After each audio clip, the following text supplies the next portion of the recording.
Hi guys, this is GM Life Coach.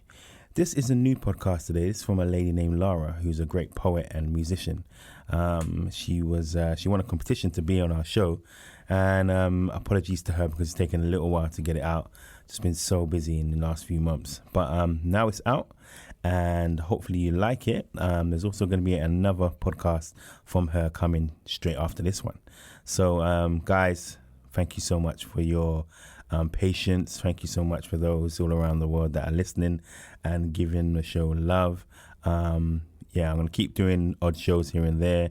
I've got a few ideas coming, so we haven't forgotten the show. Honestly, we haven't forgotten the show. Just been doing a lot of different things. But anyway, loads of love, guys. And you're listening to GM, the Life Coach. All right. Hi, guys. This is the GM, the Life Coach podcast. We have a new episode today. Finally getting into the new episodes and a new kind of series of episodes that we're going to be doing this year, hopefully post lockdown. When I say hopefully, because you never know what boss is going to do. I'm going to be interviewing Lara, who is a talented young lady, singer, songwriter, poet, just all round great lady. Say hi to the listeners, man. Say hi to the listeners. Hey, thank you for that introduction. I feel so flattered. No, you definitely deserve it, man. You're amazing.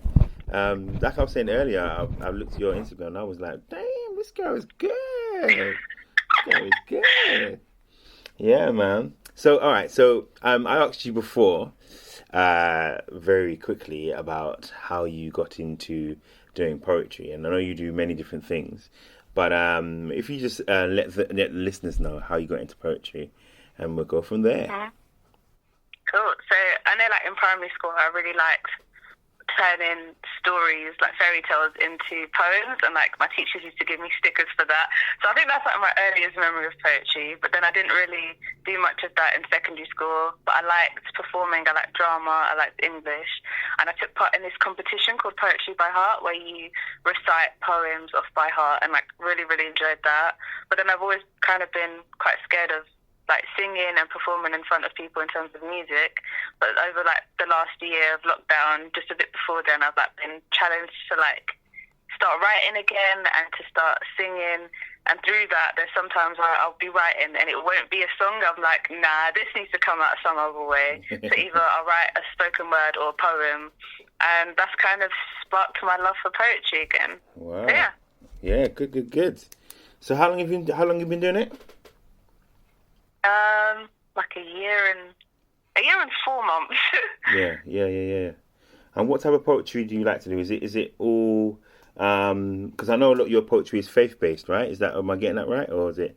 Yeah. So I'm a Christian, so like, yeah, God works into most of what I write, but the stuff I like to write is usually challenging stuff or questioning things, because I write as a form of processing emotions or processing what's going on. And obviously the last year, a lot has happened. So, a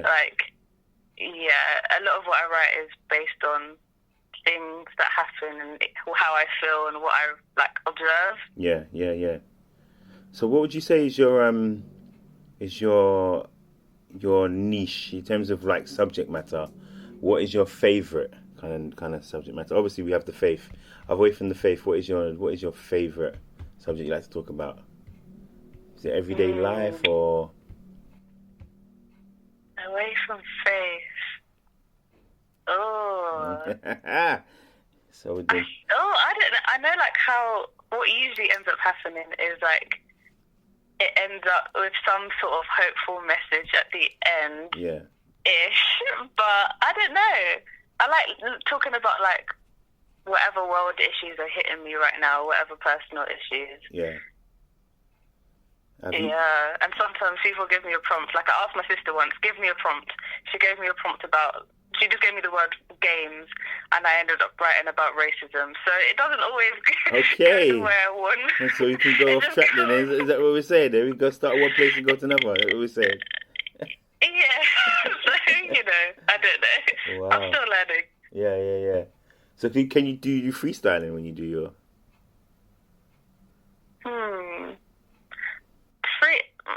Only jokey freestyle. styles, I think. Like, Okay. if someone gives me a silly word, I could probably come up with some silly things to say, but not very good. Yeah. Okay. That's not too bad. So do you have any influences when it comes to poetry? Like, are there any people that you look at and say, they're quite interesting?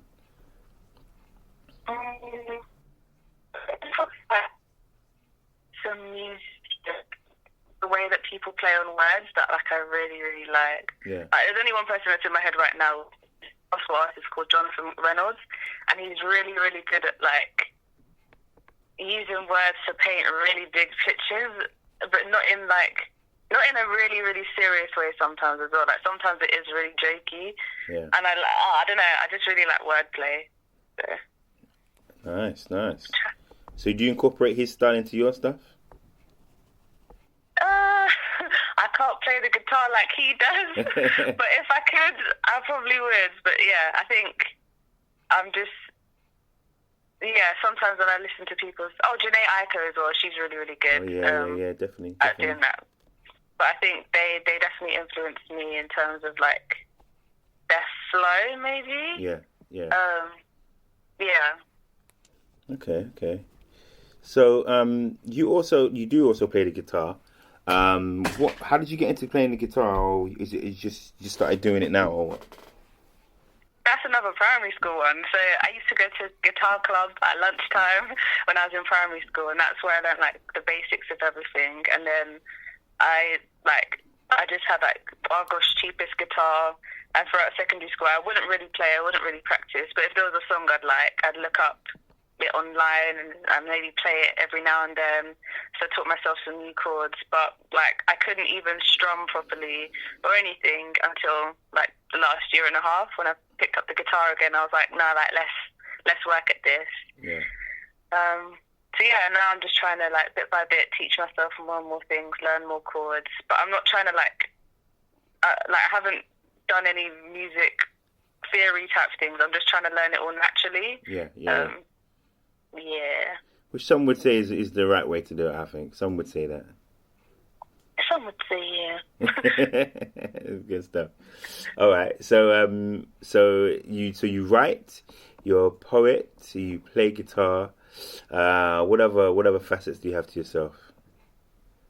I dance sometimes. Ooh. I used to dance. I used to train with like a few groups back in London when I was like growing up. And I don't think I'll ever stop dancing. I've just stopped training. But I love dance. Like when I hear songs, I can't help but move, and it's just happiness. Dancing is an expression of like emotion as well. So there's that, and then I also mix I like filming things and making short films and things like that, and trying to work all of it together. So whether it's like writing spoken word over a film or like making the music for it or whatever, like I like doing stuff like that. So I've got another Instagram account for all of that stuff. Wow. So she's going into business there. She's doing well. This is good. So I must say to the listeners, you actually won a competition with Poetic Conscience, and part of that, being a prize winner was being on this podcast. How did you find the competition, and how did you get in cahoots with Poetic Conscience? So this is like through Instagram, which is mad. I think I must have looked up like open mics, or like an advert popped up, and I like I was part of one of the virtual open mics, and from then I've been following them. But yeah, that's literally, it's through the internet. So yeah. And what did you need to do to win the competition? What did you need to do? I had to put in the comments about what is like inspired my creativity, or something to do with like my creativity over like lockdown, or something to do with like confidence.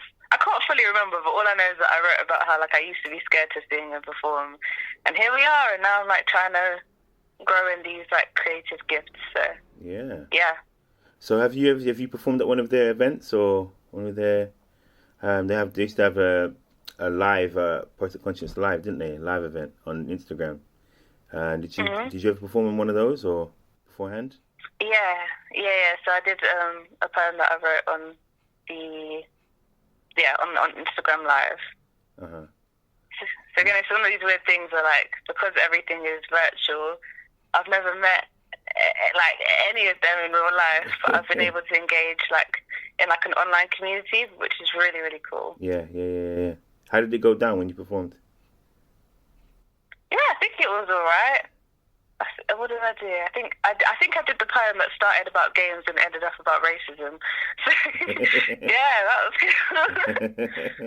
Wow. So you did that, and how do you now battle the mental part of doing poetry in terms of like, having a fear of performing? How did you battle that? I think, well, as a Christian, God, like a lot of processing with God, but part of me has realised in the last few days that I actually don't know what I'd be like if, like, in real life, because musically especially, everything that I've done has been virtual. So if it came to, like, a performance, I don't know what I'd be like. Like, I've got no idea, because it's different when like, there's lots of eyes looking at me. Like, I'm fine when it comes to dancing, I'm fine.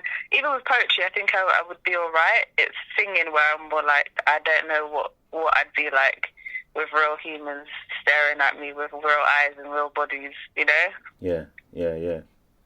Oh my gosh, you've got to really be like, it's a totally different, it's a totally different thing, because I'm a performer as well, but I'm not a poet, but I've done some breath things on the stage and whatever. So I know what you mean by nerves. I mean, they say if you don't get nervous, then you're that's the time to kind of give up.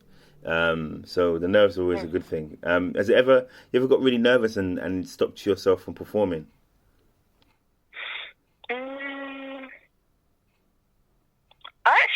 I don't think so. I think because I have always liked performing in whatever way it is. If anything, what would come out of my mouth would just be a whisper. I'd still end up on the stage and I'd probably shake the whole way I was there and shake my way off and erase it from my memory, but I'd still go up and do something. But yeah, I think if I've said I'm going to do something or committed to something performance-wise, like I like to try and push myself to go through with it. So I don't think I have. That's good. So what about your so let's talk about your faith now. Because your faith bleeds into your poetry. So did you start off doing poetry with faith involved? I think I start off with doing poetry faith involved. Yeah, I guess part of the reason I am doing poetry and I am doing like music thing is because of my faith, like because like through prayer and things like that, it just came to my attention, or like words from God and things like that about like challenging myself in terms of my fears.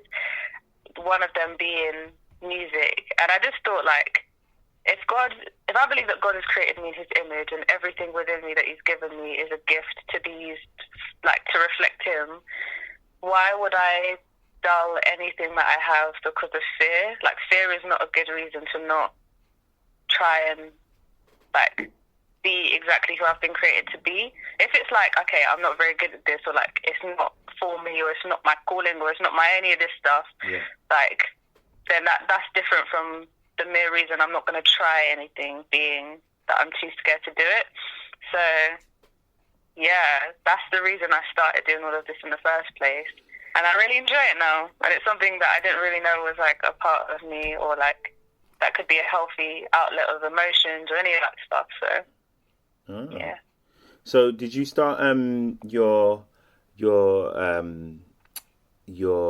religious journey when you were younger? Is it through your family? How did you get into it? So yeah, I grew up. My mum was a Christian. My dad was a Muslim.